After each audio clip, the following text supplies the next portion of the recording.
Have you ever wondered if someone you love, that person you just can't read, might actually have deep feelings for you, but is struggling to show them? Maybe it's the guy who always seems cool and distant, or the girl who withdraws just when things seem to get close. You find yourself lying awake wondering, does my partner really love me? Or am I just imagining things?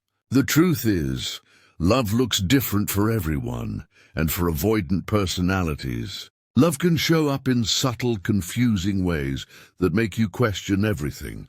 Hi, I'm a practicing therapist and a doctoral student in psychology. Today we are going to dive deep into something so many people struggle with, recognizing the hidden signs that an avoidant actually loves you, even when they don't or can't say it out loud. This is incredibly important because so many people out there are desperate for answers. You want some hope. You want to know if this relationship is going anywhere. The world is full of advice that says, if a person loves you, you'll just know. But for avoidant people, those who pull back or struggle to express emotion, that advice simply isn't true.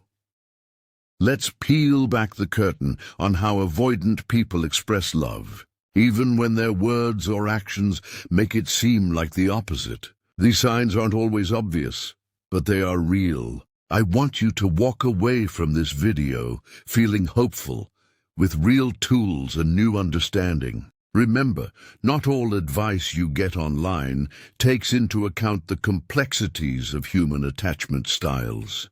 If you're in a relationship with an avoidant, your journey might look very different from everyone else's. That's okay. You're not alone, and your story matters.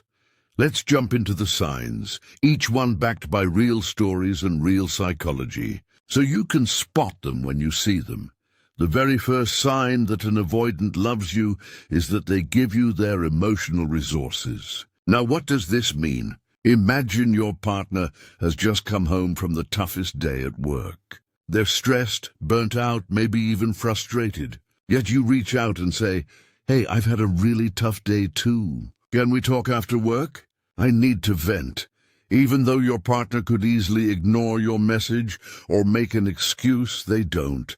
They find a way, maybe just a message, maybe a call. Even if they're running on empty, they still save a bit of their energy for you.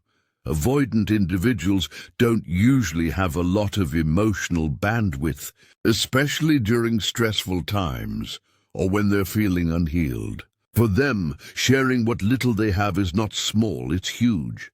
Every call they make, every message they reply to when they're overwhelmed, is a quiet act of love. They might not say, "I love you," directly, but these small choices, choosing you bit by bit, reveal their deep, if sometimes hidden, affection.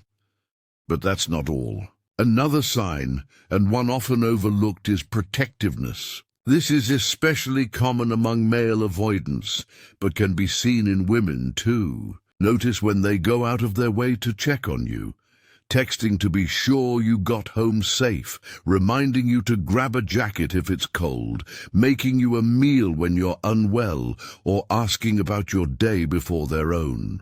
These gestures aren't just routine, they're their way of coping with the discomfort they feel when you're in harm's way. It's not just about you being safe, it's about them needing to know you're okay, because your well-being genuinely matters to them. For avoidance, discomfort often comes from anxiety about you, not about you leaving them or betraying them, but pure care. They want answers. Are you okay? Did you get there safely? Can I help somehow? That extra attention, even if it sometimes seems anxious or awkward, is a powerful sign of love, trying desperately to break through their defenses. Another revealing sign is encouragement and celebration. Avoidants aren't typically outwardly mushy, but notice the moments when your partner cheers you on, advocates for you, and feels genuine joy in your achievements. Maybe they don't gush or shout from the rooftops, but listen for the subtle ways they express pride. For example, have you ever caught them bragging about you behind your back or heard them mention your accomplishments, even when you're not around or when things are rough between you? I've seen this firsthand in many couples I work with, even in the middle of a heated conflict. One partner might say, "She's amazing at her job, she's the smartest person there." That's love speaking, even when it's tucked beneath layers of disagreement or frustration. Encouragement from an avoidant partner isn't always flashy, but it is heartfelt. When they show interest in your talents, celebrate your wins, or support your progress, understand these gestures for what they are: a reflection of deep emotional involvement and attachment. They care, they want you to succeed. Even if it's not verbalized often, their support is one of the most honest forms of love they can offer. Let's talk about initiation and reaching out. Avoidants famously struggle to initiate contact. The act of planning, texting first, or setting up activities isn't easy for them. It often takes real effort. If you find that, over time, your avoidant partner is reaching out more frequently than before, inviting you to share moments or planning things together, this is worth noticing. Sometimes it's a simple invitation. "I'm firing up the grill. Want to join me for a barbecue?" Or suggesting you do something together after a long day, even if that wasn't their habit at first. That growth, going from distant to more present, from closed off to inviting you in, is a major green flag. It signals their affection and increasing comfort with intimacy. And for avoidance, that's a powerful step forward. Now, let's take a moment and look at another important, often misunderstood sign: expressing expectations and hopes for you.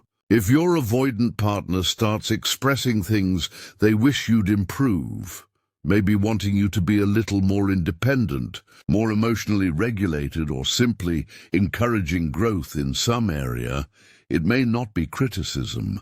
In fact, it's quite the opposite.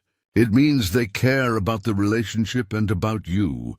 When you care about someone, you have hopes and expectations for them, not out of annoyance, but because you want to see them thrive and you want your partnership to grow stronger. They may voice things like, "I wish you'd work on this," or "Could we try to improve that?" And while it sometimes stings, remember that it stems from investment and hope. If they didn't care, those expectations wouldn't exist. In a way, being vulnerable enough to voice what they want is a brave act of connection, a sign that you now matter deeply to them.